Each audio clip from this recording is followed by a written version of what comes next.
next morning, I tried to get out of bed, and I was reaching for my water, and everything just went numb like. Unfortunately for Mr. Horde, the doctors in the emergency room failed to spot the multiple fractures in his x-rays, and they missed his broken back, so they sent Mr. Horde home. Overnight, his life changed forever. Left untreated, his broken back damaged his spinal cord, paralyzing him from the waist down.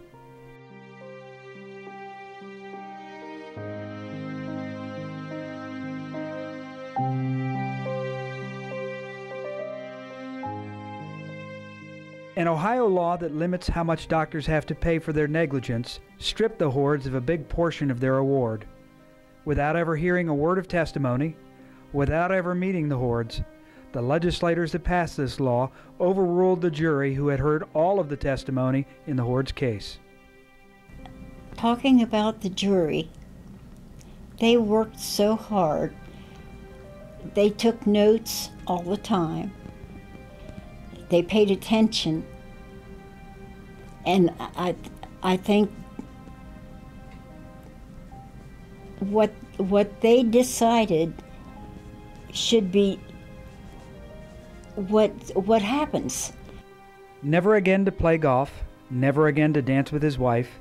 His life was shattered because of the doctor's errors.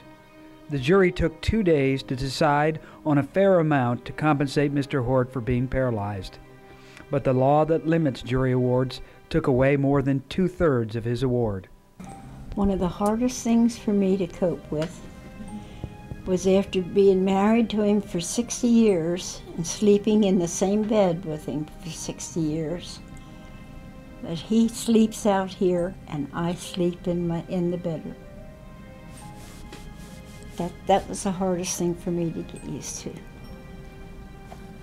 Well, I don't know how the jury system works, but I do think that I would rather have 8 people deciding my fate as to have one.